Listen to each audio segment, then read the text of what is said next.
Hey guys, happy new year. So in today's video I want to talk to you about this install particularly. If you've seen my last video, I believe I did like a full crochet install and I was telling you guys about it. And one of my favorite things about that style of installing is that my hair is completely covered. I'm one of those people that has a kinkier hair texture that really does not like to be straightened, and so leave outs on like sew-ins and things usually works against me because my hair reverts either from sweat, humidity, moisture, you name it. Me even thinking about a slight increase in temperature makes my hair revert. So I really like that method because my hair is completely covered, and so I'm not limited to like the elements, my physical activity, anything. Like, you know, my parts are crocheted, so my hair is not a factor. So for this next install that you guys are about to see, that is old, as you can see, it will be 4 weeks, I believe. Wednesday it'll make 4 weeks. With this approach, first of all, I used Amazon bundles. We will get into that. I used Amazon bundles. I dyed them more of a number 4 because that's closer to my hair color. And then I did a different method. So with the last install, I had multiple straight backs and I made a part out of each one. That took a long time. That was really time consuming, especially for me still being kind of an amateur with the whole crocheting bundles. So for this approach, I decided I was only going to focus on the parts that I actually use in style, which is either middle or side. So I only did 2 parts this time. And then also, y'all are going to be like, what the hell is your logic? I used braiding hair for my parts. I know. What is the logic in buying human hair bundles, but then also crocheting and braiding hair? Let me explain my logic. So the way that I was looking at it is, first of all, if you're familiar with crochet hair content, then you know a lot of master crochet hairstylists, illusion parts, illusion hairline, you name it, they work really well with synthetic hair. I'm familiar with synthetic hair, so I know that synthetic hair can be straightened. I know that it can be maintained. I know it's not everybody's cup of tea, but some of us are okay with synthetic hair.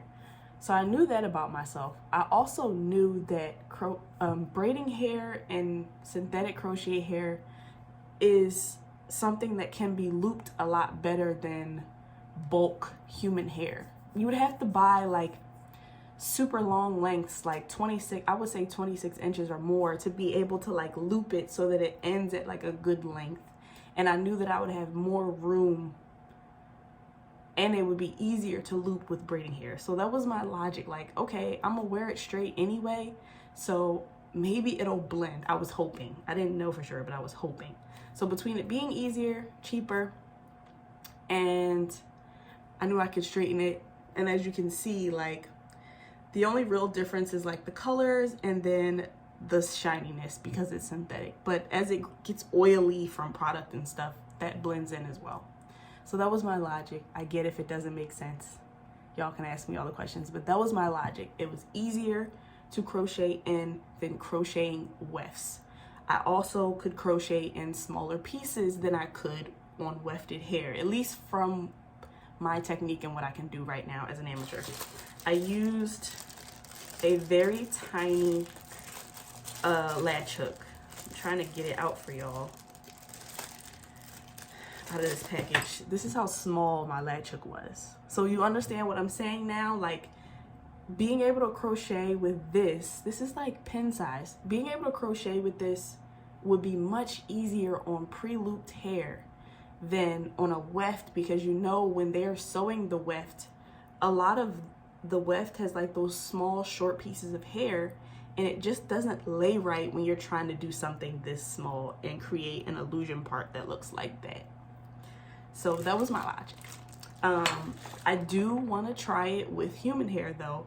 I just know that I would have to purchase like really long lengths, like 16 inches, so that when I'm folding it over and trying to loop it, it at least falls to like, if it's 26, it'll fall to like 13 inches, which is probably like here or something. And even that's not long enough. You need like 30 inches of hair. Anyway, that's my logic. So I did that. What I will say is between these Amazon bundles being trash and the braiding hair just being synthetic, this install tangled a lot. I haven't experienced this much tangling in a while, and it could either be due to the braiding hair, to the bundles, or both. The world may never know. I didn't mind it because, like I said, I'm used to wearing majority synthetic bundles, so I know how to manage a little tangling. It didn't make or break me. It was passable still, but it definitely tangled. Another thing, these Amazon bundles, and I'm debating on whether to post the Amazon company that I bought them from, because everything's considered bashing these days, and companies get so sensitive about honest reviews. But this hair, like the first week, started feeling like horsehair, just because of how coarse it is, especially at the ends. And mind you, the braiding hair doesn't fall. This is 26 inches of hair. The braiding hair doesn't fall to 26 inches. My braiding hair is like 18, so it falls like around here. So the ends are all the human hair bundles, and it feels wiry at the ends. I'm like, is this 100% human hair? I don't know. I have a suspicion that it's really not.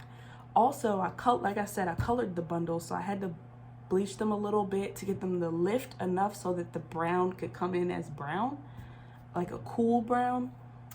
And I don't know if they were going to shed this bad regardless, but they shed bad. My hair has been shedding bad, and I find that really annoying.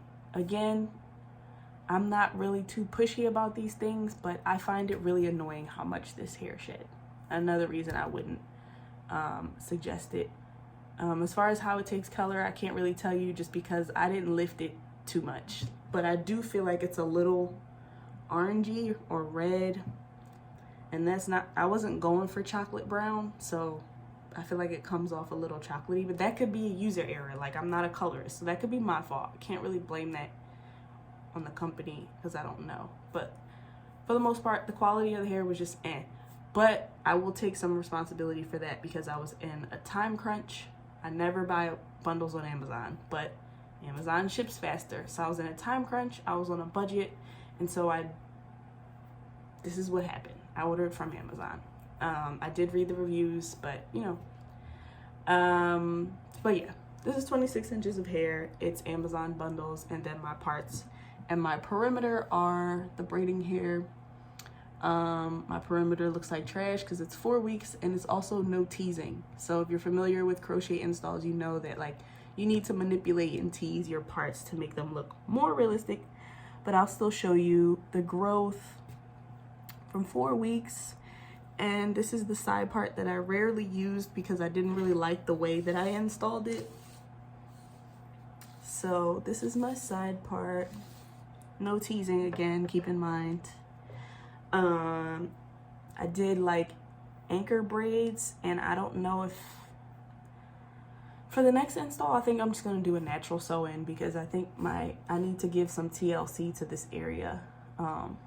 I don't know. It looks thinner some days it doesn't. But like I said, 4 weeks, it did what it was supposed to do. The bigness of it I really liked because I don't like stuff flat to my head. I like volume. But this was my experience. I'm trying to think of what else I can tell you. I really enjoy the crochet method. I'm gonna experiment with it so much more. I can't wait for the summertime so I can start experimenting with like curly hair and seeing how I can blend it when it's kinky or curly. I just recently ordered some kinky curly bundles for the first time, so I'm really curious to see how that works. And I'll talk to you guys about that when I install that with my natural hair and see how that works. I got these really tiny latch hooks from Amazon, if you guys were wondering. Yeah, soft and style latch hook. Yeah, they're really, really tiny. They're all the same size too. I thought when I bought it that they were gonna be different sizes, but they're all the same size. Very tiny, makes for a very realistic install. Watch videos. I can't teach y'all about this because I'm not experienced enough, but this stuff is really cool and potentially is like such a wonderful full protective style as long as you're still taking care of your hair under it, which I was not. But yeah, I just wanted to come on and talk to y'all about this install. One of the most frustrating things about wearing weave for me has to be coloring, because I've been trying to stick to not coloring my natural hair, but my natural hair is such a difficult color to achieve artificially. Sandy brown hair is just very difficult to achieve. Like, it's cool toned, it's ashy. In the summer, it's like blonde flecks, like ash blonde flecks I get. And so trying to achieve that on bundles that are natural black 1B sometimes, it just seems damn near impossible because I don't have like the color theory and hair coloring experience. But I try occasionally, but it wears you out. Coloring bundles in general wears you out. I see why hair professionals charge so much for coloring services on natural and extensions. But anyway, yeah, let me know if you guys have any questions. I wanted to make sure I got on here and talk about this time, what I learned, where I messed up before I took it out, because it is coming out. I'm sick of it. I'm sick of these wiry ends. Like, what the hell is this? So yeah, let me know what y'all think. It was nice talking to y'all. Happy New Year, and I'll see y'all again.